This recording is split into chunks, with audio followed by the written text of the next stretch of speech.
Hello everyone, Justin Simmons, DKC Realty Group. Thank you so much for joining us today.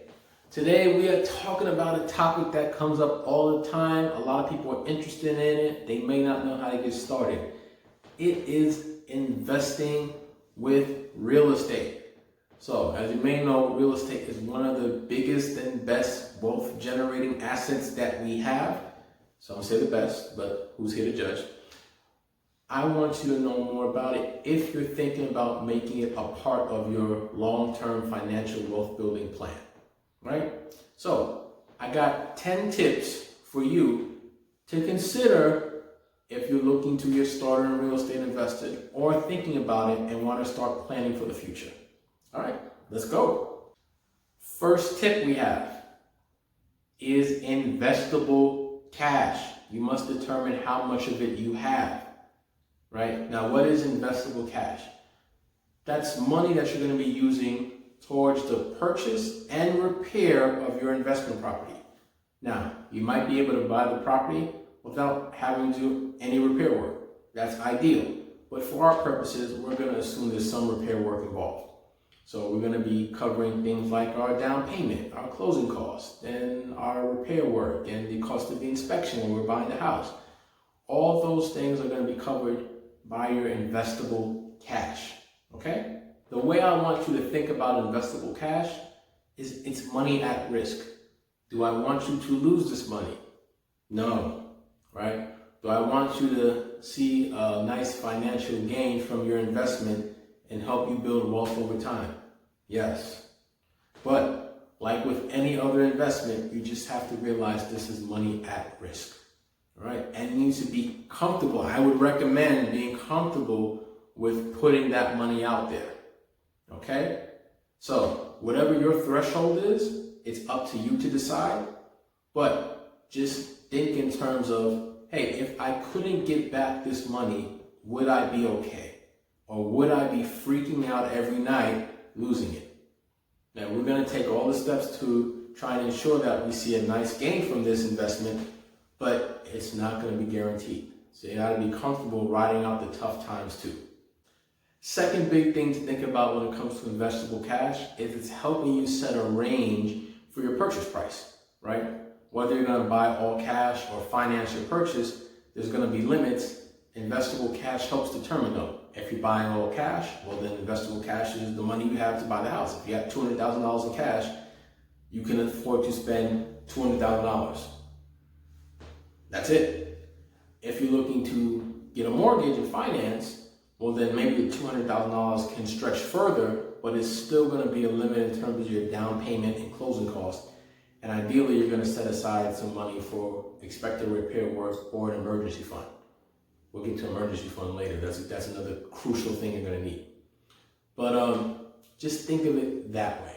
It's helping you determine parameters for your investment early on because that's a known quantity, how much money you have right now that you're willing and able to invest in this project.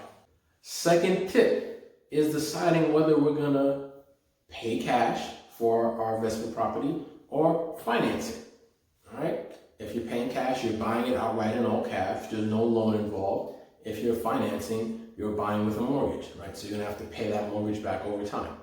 Now, if you cannot afford to buy that property that you want in all cash or you don't want to, then you're going to be using a mortgage.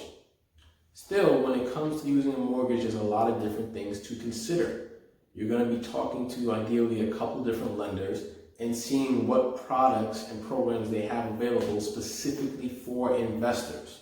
All right? So it's different than when you're buying your primary residence that you're going to live in.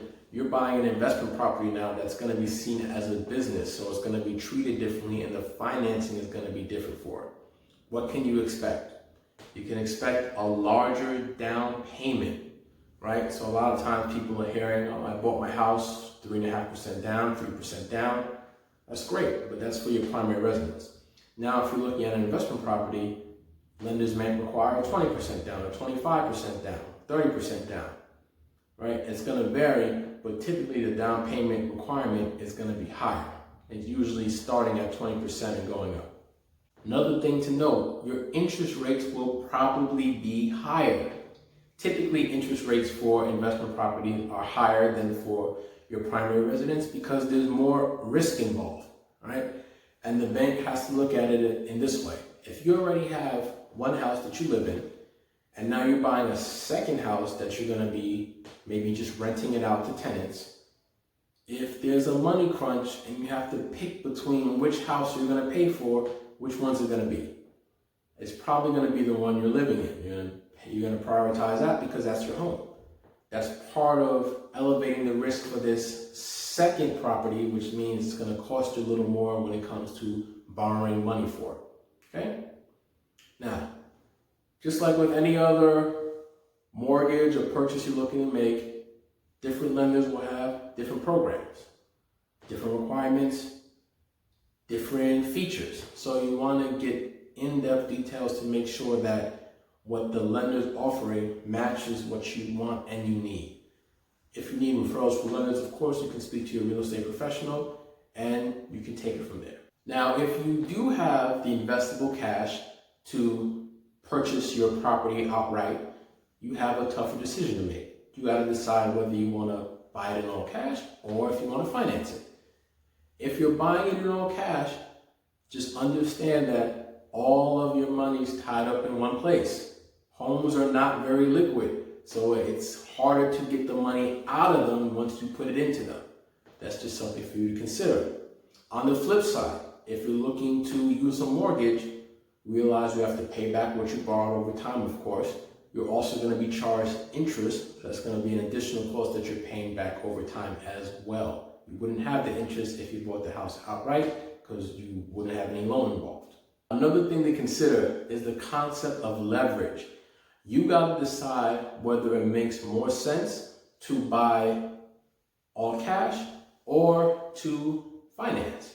Now, when it comes to leverage, remember, cash gives you a hard cap. If you got $500,000 in cash, that's all you can spend. But if you're financing, maybe that cap rises to $650,000 that you can borrow, or $700,000 or $1 million. Depends on your specific situation. You're going to want to see if it makes more sense to buy outright in cash or to finance, perhaps pay a higher price, but also perhaps net a higher return on investment.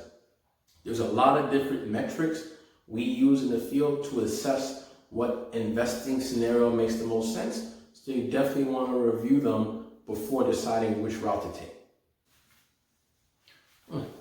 Looking good today, Simmons. Okay.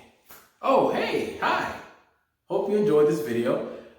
If so, please feel free to subscribe to our channel. We give you weekly educational real estate videos.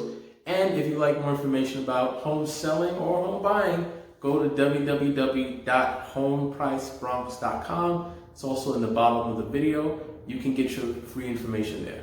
Thank you so much and have a great day. Bye.